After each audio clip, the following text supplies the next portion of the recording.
अल्लाहुम्मा रहमतक अर्जू फला तकिलनी इला नफ्सी तरफत ऐनी वअस्लिह ली शअनी कुल्लिही अल्लाहुम्मा ला इलाहा इल्ला अंत ला इलाहा इल्ला अंत वहदक ला शरीक लक। तो यूँ तो छिपकली दिखने में बहुत ही ज़्यादा छोटी सी होती है, लेकिन बहुत जहरीली होती है। और आई थिंक अच्छे अच्छों की बैंड बज जाती होगी छिपकली को देखकर। तो मैं बहुत ज़्यादा डरती हूँ छिपकली से। इवन मेरे दोनों बच्चे बहुत ज़्यादा डरते हैं। और यहाँ पर मैं अभी पर्दे निकाल रही थी वॉश करने के लिए। तो ये एरिया ऐसा है ना, यानी मेरे घर का ये एरिया ऐसा है, ये लॉबी, जहाँ पे खास कर ये खिड़की में, यानी कि खिड़की के पर्दों में बहुत ज़्यादा छिपकलियाँ लटकी होती हैं, मतलब उधर साइड से। अभी थोड़ी देर पहले यहाँ पर थी, लेकिन अभी चली गई। तो फ़िलहाल इस वाले साइड का मैं निकाल रही थी।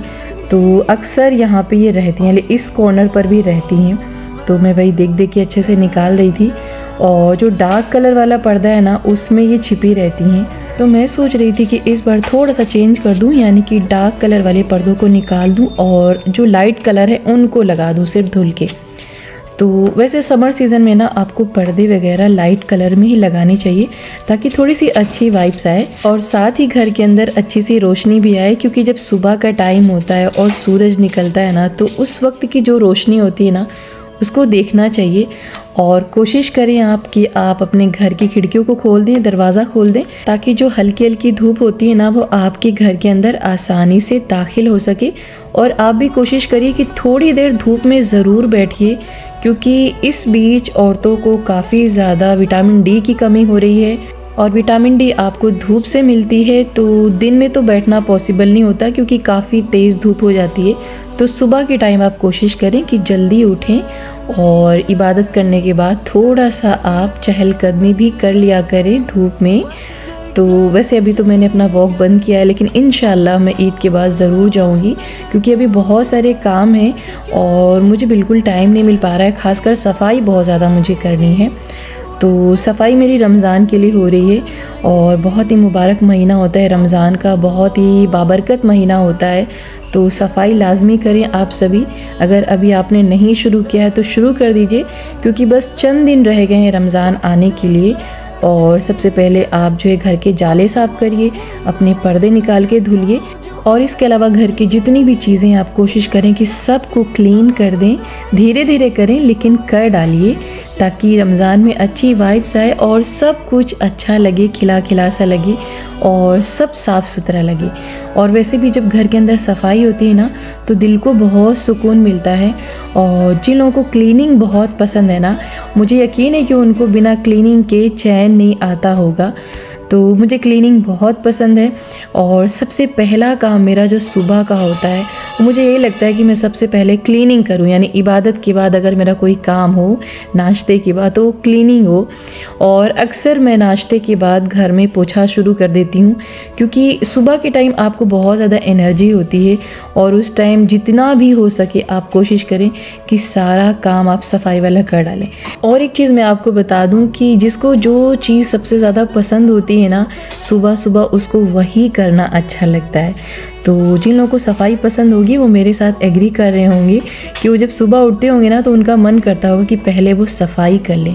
लेकिन घर के काम इतने ज़्यादा होते हैं ना, और इतने तरीके के होते हैं ना, कि कभी ख़त्म ही नहीं होते। तो पहले जब मैं यूट्यूब पे काम नहीं करती थी ना, तो बहुत अच्छे से घर के मेरे काम होते थे। मैं मंथली घर की क्लीनिंग ज़रूर करती थी और साल में 2 बार मैं पर्दे भी वॉश करती थी। लेकिन अभी जब से यूट्यूब पे काम करने लगी हूँ ना, बहुत सारे काम मेरे डिले हो जाते हैं, क्योंकि यूट्यूब एक जॉब की तरह है। अगर आपने जैसे आप रेगुलर वीडियोस डाल रहे हैं, अगर आपने टाइम पे नहीं डाला तो थोड़ा सा इफ़ेक्ट पड़ने लगता है। और इसीलिए अल्लाह ने औरतों को घर की ज़िम्मेदारी संभालने के लिए बोला है। और जो औरतें बाहर जाके काम करती हैं ना, पता नहीं उनके घर के काम कैसे होते हैं, और आई थिंक उनको ही करना पड़ता होगा, तो उनके ऊपर तो डबल बर्डन हो जाता है। क्योंकि मैं घर में ही रह के काम कर रही हूँ, लेकिन मुझे बहुत ज़्यादा नुकसान हो जाता है। सम टाइम कोई काम बहुत लंबे टाइम तक पड़ा रहता है और फिर मेरा करने का दिल भी नहीं करता है। क्योंकि आप जो भी करते हैं ना, अगर उसको टाइम पे किया जाता है ना, तभी सुकून भी मिलता है, तभी तसल्ली भी मिलती है। तो चलिए जी, अभी सफाई मैंने रोक दिया है और यहाँ पर आप मिलिए मेरे स्ट्रॉबेरी के पेड़ से। तो मैं पहले 2 पेड़ लाई थी, लेकिन फिर बाद में मैंने 3 पेड़ और लाया और अल्हम्दुलिल्लाह यहाँ पर बहुत अच्छे स्ट्रॉबेरी निकल रहे हैं। तो आप भी माशाल्लाह ज़रूर कहिएगा। तो मैं टाइम पे अपडेट देती रहूँगी। और मैं इन सबको बीच में लेकर आई थी और कई बार मैं नर्सरी गई, और इस बीच इतना काम ज़्यादा हो गया है ना कि कुछ भी मैंने आपसे दोबारा नहीं शेयर किया। तो चलिए भी चलते हैं छत पे। और यहाँ पर मिट्टी भी रखी है, खाद भी है।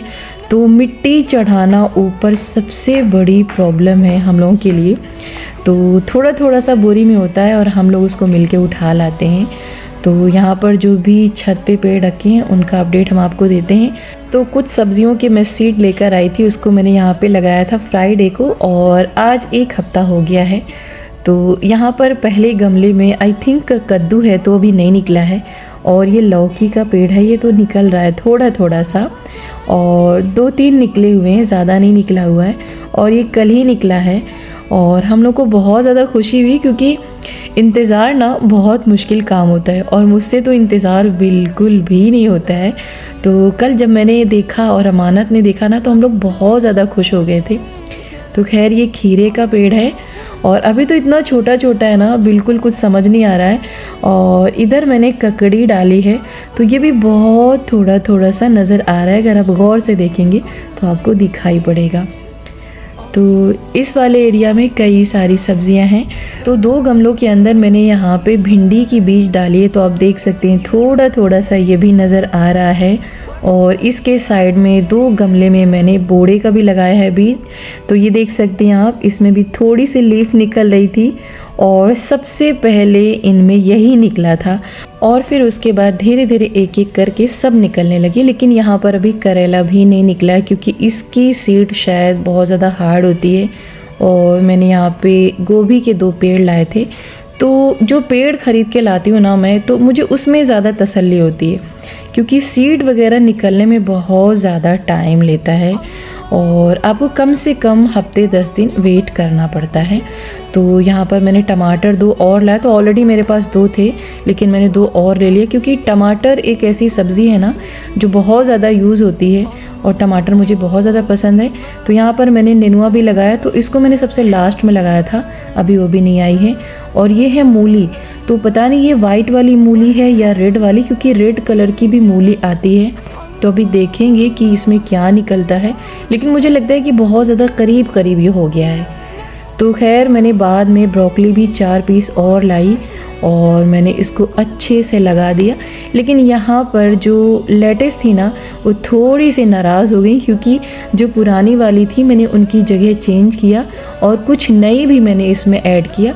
तो एक यहाँ पे सूख गई, लेकिन मैं इनको बचा के रखूँगी, इंशाल्लाह इनमें जान आ जाएगी अगर अल्लाह चाहेगा। और यहाँ पर साइड वाले गमले में मैंने चुकंदर डाली है, तो इसमें भी छोटी लीफ आ रही थी। और यहाँ पे मैंने अनियन डाली है। तो अनियन तो मैंने 2 बार यूज़ भी किया, यानी इसके लीफ को मैंने यूज़ किया, बहुत खुशी हो रही थी खाने में। और इस वाले गमले में मैंने धनिया डाली है। तो बीच में यहाँ पे शिमले का पेड़ है और साइड में बैगन का पेड़ है। तो इनको मैं ट्रांसफ़र कर दूँगी दूसरे गमले में। तो अभी मेरे पास गमला नहीं था, तो इनको ऐड कर दिया था मैंने। और इसमें डाला है मैंने पुदीना, तो ये भी ठीक ठाक निकल रहा है। तो यहाँ पर मिर्ची के 3 पेड़ मैं और लेकर आई थी। तो ऑलरेडी मेरे पास 3 पेड़ और थे। तो मिर्ची ऐसी सब्ज़ी है ना जो बहुत ज़्यादा यूज़ होती है, तो मैंने सोचा कि थोड़ा सा इनको भी बढ़ा दिया जाए। तो बैगन भी मेरे पास 2 थे। तो यहाँ पर एक लॉन्ग शेप में है, एक राउंड शेप में है। लेकिन अभी जो मैं बैगन का पेड़ लेकर आई वो वाइट कलर में है। तो अल्हम्दुलिल्लाह आप टमाटर देख सकते हैं, बहुत प्यारे से निकले हैं। हालांकि इसमें से 2-3 पीस गिर गए थे, लेकिन अभी थोड़े से बड़े साइज़ के हो गए हैं। तो माशाल्लाह बड़ी जल्दी बड़े हो रहे हैं। और जितने भी बीज थे ना, जैसे हम लोगों ने कल उसको देखा था फिर आज उसको देखा, तो काफ़ी तेज़ी से वो ग्रो कर रहा है। तो कोई भी आप सीड लाएं उसको लगाएं, लेकिन थोड़ा सा इंतज़ार करें क्योंकि हफ्ते 10 दिन उसमें लगते हैं। तो यहाँ पर लेमन में काफ़ी फ्लावर हैं और वो भी झड़ रहे हैं, निकल रहे हैं।